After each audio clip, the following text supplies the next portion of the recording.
Nightfall is the defining Batman arc of the 90s, when Bane emerged from the shadows and unleashed the full fury of Batman's formidable rogues gallery against the Dark Knight, slowly and systematically taking down Batman's defenses. Bane targeted Batman himself in Batman Volume 1, issue 497. Alone and exhausted in Wayne Manor, Batman returns home to find Bane waiting on him. With nothing left in his energy reserves, Batman wages a futile fight against his adversary that ends with Bane breaking Batman's back over his knee. Batman barely landed a single punch on his monstrous opponent, making this one of the Dark Knight's most one-sided losses in his 8-decade history. For an obsessed genius, Lex Luthor sure had fun coming up with overly complicated traps to foil Superman. One such trap involved making it necessary for Superman to need a whole new suit, and then disguising himself as the man who provides it. Hey, it even comes with an anti-kryptonite belt. It says so, right there on the belt, in case there's any doubt. But unbeknownst to Superman, Lex has actually hidden a lead-wrapped lump of kryptonite in the belt, which the incredibly gullible Superman doesn't seem to notice. Word to the wise Man of Steel, thoroughly check out all aspects of your work clothes next time. Okay, buddy? As anybody who has watched America's Funniest Home Videos knows, one sure way to get a laugh is to show a dude getting knocked in you-know-where. And Spider-Man learned this while fighting the villains Screwball and Jester. While Screwball live-streamed the encounter, Jester took out his slingshot and sparked a solid hit right between the old spider thighs. And it didn't help that this occurred when Doc Ock had taken over Spider-Man's body, or that the humiliation continued with paint-filled balloons. Peter Parker might have dealt with such humiliation a little bit better than Doc Ock. He at least kept his cool while battling Spot, a guy who's basically a human portal, and ended up punching himself in the face. Poor Spidey. So Flash was fooled by a painting during Barry Allen's first ever outing as a superhero. So I guess in theory I should cut him some slack, but I'm not going to. See, the deal was that the fastest man alive, once again, the Flash, was being thwarted by the slowest man alive, namely Turtle Man. Sounds fun in theory, but in truth it was kinda painful to watch Barry unable to capture a guy because he kept overdoing things or not noticing he was there. But the biggest humiliation came when Turtle Man fooled Flash by simply painting a silhouette of himself on a wall. Barry thought this was the real thing, and while reaching for the shadow, smashes into the wall. Very Wile E. Coyote for a super speedster. So, as the name Avengers Disassembled implies, this was a bad point in time for almost all of the Avengers, and it certainly qualifies as one of their worst defeats. The 2004 to 2005 crossover storyline was Brian Michael Bendis' way of revamping the Avengers into a team and state that he felt was, better at the time. It featured a story that weaved between several key Avengers members and showed them at their worst. Iron Man's long-term love interest dies, so he decides to give up being the Secretary of Defense in Iron Man. Thor and the rest of the Asgardians are wiped out by a force that is supposedly the physical embodiment of Ragnarok, which they had averted numerous times before. Spider-Man, poor guy, is transformed into a spider creature loyal to the Spider Queen, Adriana. In the main Avengers storyline, they're also harmed by a mind-controlled Scarlet Witch. She summons a zombified Jack of Hearts, who explodes, a weakened Vision, who upchucks up eggs that turned into Ultron drones, and a Kree warship. Numerous heroes are killed in this conflict, including Vision, Jack of Hearts, Ant-Man, Scott, and Hawkeye. On top of that, the Avengers have their security clearance revoked, and public opinion about them has fallen. So this was a bitter defeat for the Avengers. Just Once they confront Scarlet Witch, she sends wave after wave of artificially created constructs until Doctor Strange puts her into a coma. Not a good one all around. The humiliation from the defeat of Gorilla Grodd publicly capturing the League stems from the fact that it came about due to the League's own faults. So in this story, Gorilla sets up the secret society with the intention to prey on the League's weaknesses. After the members got hot-headed over how they didn't need the others, Grodd made his move by capturing each member individually. And in order to rub it in the faces of the public at large, Grodd had the heroes strapped up and encased in pods for everybody to see. So not only were they handily, taken out earlier, they were also made to look really stupid. It took the Martian Manhunter's shapeshifting to save the League from further embarrassment by freeing them. 13 years ago, Peter Parker was on a school field trip to a science lab. There, a spider got a large dose of radioactivity, dying for life. Spider bit Peter on the hand. We all know this. I know we all know this. But what we don't know is something else happened too. In this case, the spider didn't die right away. Instead, it crawled on the floor, bit a young dark-haired girl near the ankle, and that's how we got Silk. And she is Spider-Man's original sin. After being dead for a while, having Doc Ock in his body, Peter's like, hey, I'm gonna go out and fight some crime. This is Amazing Spider-Man, Volume 3, Issue 1. The Menagerie, a new crime team. We've got White Rabbit, Skeen, Hippo, and new villainous Panda Mania. They're going on a rampage, stealing very expensive eggs in an auction heist. A man nearly falls over onto a little one, but his fall is broken by Spider-Man. White Rabbit starts firing at him, but Spider-Man defeats her, takes the eggs back, webs them to safety. Hippo throws a car at Spidey, claiming the eggs would secure his future, but Spider-Man's like, hey, we're already in the future. And then somebody else is like, hey, old Spidey's back. They realize something, and this is where the point is, folks. Outside of his mask, web shooters, and the web around his nether regions, Spider-Man is completely in the nude. Thankfully, he's able to keep his mask on before his identity is revealed, but his dignity didn't have the same fate. Peter defeats all 4 villains before being chased off by angry civilians, and gets home and is like, okay, that wasn't half bad. Let's keep going, folks. In the Cadmus arc of Justice League Unlimited, Lex Luthor devised a plan to discredit Superman by running a presidential campaign and feigning an act of having reformed. Bit by bit, Superman's allies turn on him, especially after Lex causes the Justice League Watchtower's death ray to fire on Earth. The humiliating portion was during Lex's unveiling of a new city, making Superman believe he'd planted an explosive underneath. With Shazam favoring Lex, he and Superman engaged in a fight that completely leveled the city. After realizing Lex had fooled him and there was no explosive, the Justice League is discredited in the eyes of the public, and the public is calling for their surrender to the government. Oops. One of the most embarrassing ways to lose to your arch nemesis would have to be doing so on your own turf, and during the Under Siege, readers got to see exactly that. The Masters of Evil have been the antithesis of the Avengers since they premiered in the Avengers issue 6 in 1964. They were assembled by Captain America foe Baron Heinrich Zemo, who was tired of always losing to Captain America and kind of not a fan of the formation of the Avengers. Later, his son would pull together another incarnation of the Masters of Evil, made up of others who were tired of being defeated by the Avengers. This time, fueled purely by revenge, they avoided the big evil plan and just invaded Avengers Mansion while the Avengers were out. From there, things had to get worse for the Avengers before they could get better. Zemo and the Masters laid waste to the mansion and tormented Jarvis while Captain America watched. They even managed to get one over on Hercules, within an inch of his life, using a combination of manipulation and raw power. The Avengers had to regroup and call in some backup before they were able to retake their own mansion. But for quite some time there, the Masters won. They took the Avengers home from them and trashed it, while mercilessly harming several people they cared about. In Justice League issue number 69, during which the backup squad was known as Justice League International, Doomsday went out to cause huge levels of destruction. After breaking free from his prison, Doomsday rampaged through the countryside and suburbs on a collision course with Metropolis. But before Superman could swoop in and save the day, the Justice League tracked the monster down and came face to face with a force the likes of which they had never battled before. On this occasion, the monster was mostly in a subdued state, with one hand even behind his back. But yet, Doomsday steamrolled through Justice League International in what was even acknowledged in the comic book itself as an embarrassing defeat. Not only did they lose, but the defeat was in such fashion that the Justice League International's name was permanently soured. Number 10. The Teen Titans. In a Titans East special, the Joker teams up with Bizarro to help him kidnap a famous singer. When the Teen Titans show up to save her, the Joker sends Bizarro after Starfire, Cyborg, and Wonder Girl, while he stays and holds the hostage at gunpoint, leaving only Kid Flash, Robin, and Raven to face him. Should be an easy win still, but Kid Flash is able to snatch the Joker's gun away along with the hostage, but the gun is actually a bomb, which goes off, incapacitating Kid Flash. Raven then makes the Joker's worst nightmares appear before him in his mind, which is actually useless when it turns out that he actually finds his nightmares to be funny. Once the Titans are able to use blue kryptonite to cripple Bizarro though, the entire team is able to focus on the Joker. For a moment there, he showed how he could have pretty easily won that encounter. Number 9. Brave and the Bold. Seeing how the Joker has no powers of any kind other than his insanity and a knack for causing chaos, he seems to be able to go after and defeat some pretty impressive people. In an episode of the cartoon show The Brave and the Bold, the Joker decides to go after none other than Wonder Woman and her home of Themyscira. He disguises himself as an Amazon warrior and participates in gladiatorial games and contests in front of the Queen and the Princess. He kind of impossibly defeats the rest of the competitors with his knockout gas before approaching Diana herself. After a scuffle involving rubber chickens, comically large bugs, and playing cards ensues, Joker is actually able to somehow knock out Wonder Woman with gas from his flower.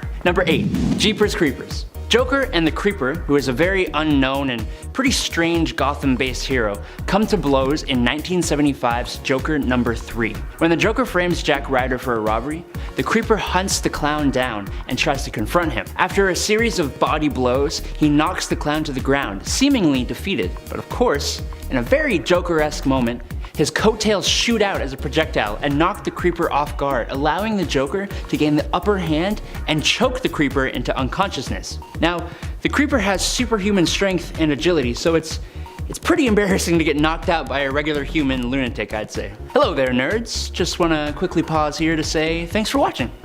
Your support and affection really helps us to continue to pump out videos for you guys to enjoy. Keep up the likes and subscribes. Number 7, Batman White Knight. Speaking of making Batman look bad, in Batman White Knight, Joker actually becomes the hero. Sort of. Joker is cured of his mental illness in a violent forced ingestion of a drug by Batman, which causes doubt in Batman within the minds of the public. Joker then goes on a mission to basically prove that Batman is addicted to violence. Instead of his usual mad and murderous ways though, Joker instead becomes a city official and fights against vigilante justice. His methods are still pretty sinister, but he really gets close to showing just how messed up Bruce is. And the embarrassment of this ultimately leads to Bruce wanting to change his ways. Number 6, Death of the Family. This isn't the death in the family story that sees Joker killing Jason Todd, but the death of the family story actually ends up seeing Joker going after every member of the Batman's family, threatening to take them all out. Spoiler warning, I'm about to reveal the ending of the story, so if you want to read it, which you should, skip to the next segment.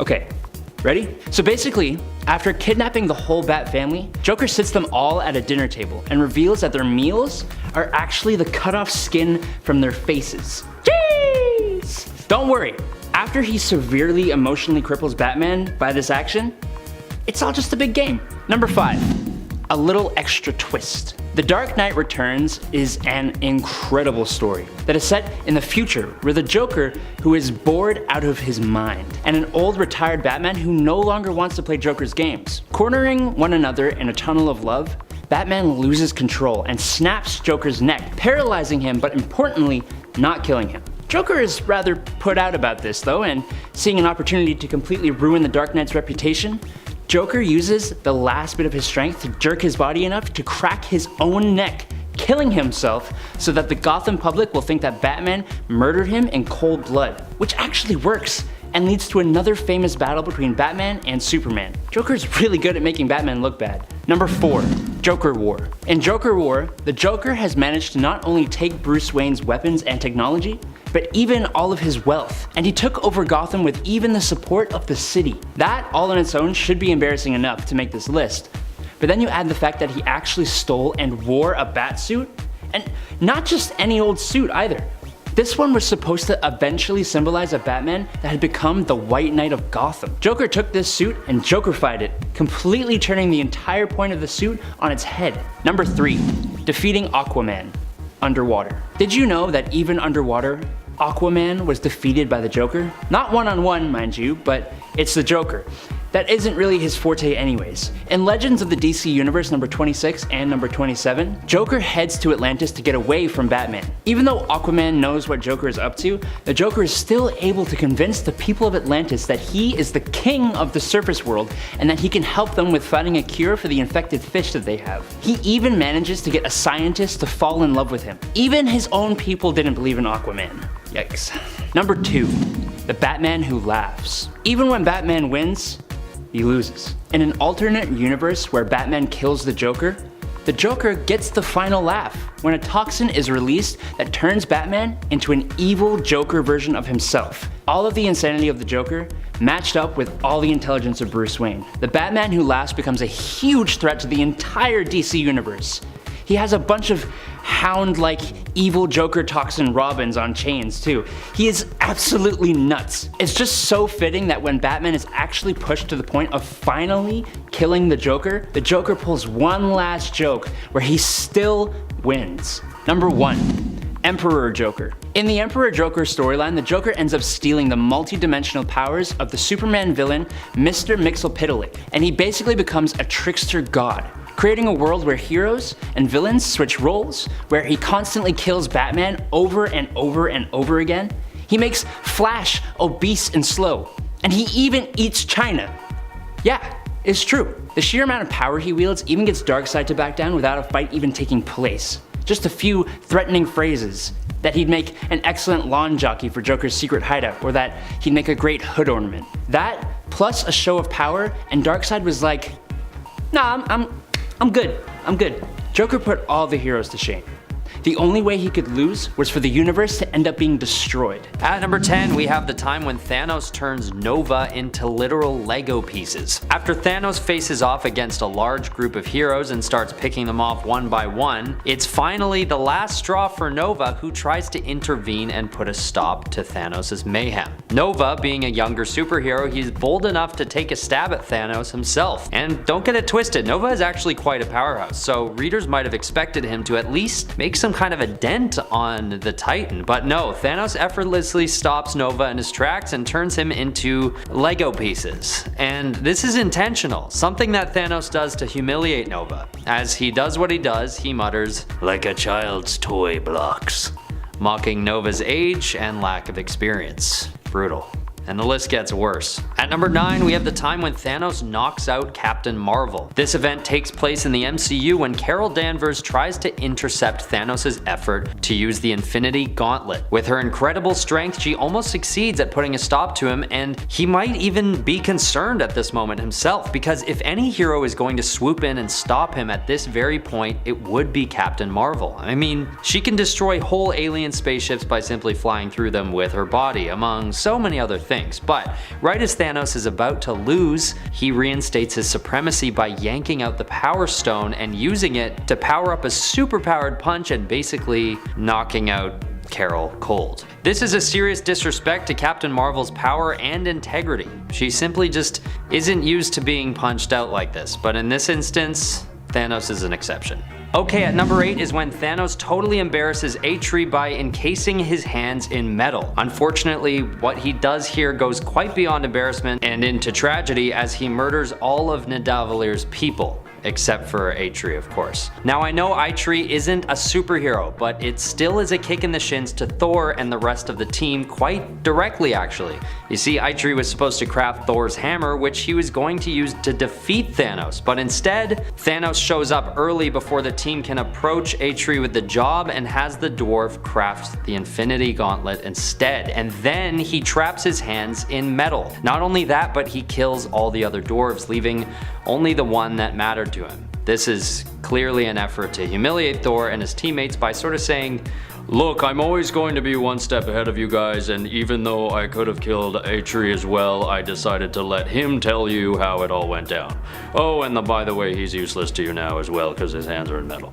At number 7, we have the time when Thanos rips Vision's insides out. Now, Vision is basically the son of Ultron and a very powerful and influential counterpart to Thanos. His abilities are very extensive, allowing him to phase through matter with ease, for instance, and although he is able to phase through Thanos at first, catching him off guard and throwing him off balance, Thanos regains control of the situation. And in this fateful moment, he pulls Vision from inside his own body and holds him up by the throat. But that isn't it. He then uses the Infinity Gauntlet to reach inside the android's body and tear out all of his wiring, putting an end to his efforts for good. Okay, at number 6 is the time when Thanos kills Cyclops by suffocating him inside a clear box. This is a brutal end to Cyclops' legacy at the hands of Thanos. When the two of them are squaring off in a big battle along with the other X-Men, Cyclops has a moment where he gets the upper hand on Thanos, and as the leader of the X-Men, the reader is expecting at this point to possibly witness a victory at the hands of the good guys, because it isn't often that we see someone as decorated and influential as Cyclops losing a fight, let alone losing his own life. But the reader doesn't get what they want here, as Thanos creates a small clear box around Cyclops' head, which seems to be impenetrable by his laser vision blasts. Not only that, but Cyclops quickly starts losing air and suffocating in the little clear box. As Captain America rushes over, he realizes that it's too late by the time he gets over to Cyclops, and he dies. As humiliating of a defeat as it is, embarrassment was probably the last thing on anyone's mind. I would assume, sadness and tragedy came first. Still pretty embarrassing though. Okay, at number 5 is the time in Avengers Infinity War when Thanos knocks out the Hulk almost effortlessly. And what makes this one extra humiliating is that Thanos doesn't even have all the Infinity Stones yet. Right around this scene, Thanos has just acquired the Space Stone, but it wouldn't seem to most that this would be enough to beat the Hulk as badly as he does. He seems to be toying with the big green behemoth for a while before deciding he's ready to take the victory. So he just simply knocks out the Hulk. And listen, it may be easy to lose track of power hierarchies in Infinity War given all the unimaginable power coming from the Infinity Stones, as well as all the different superheroes and supervillains who come and go. But we can't forget that the Hulk is still a serious force that the Avengers themselves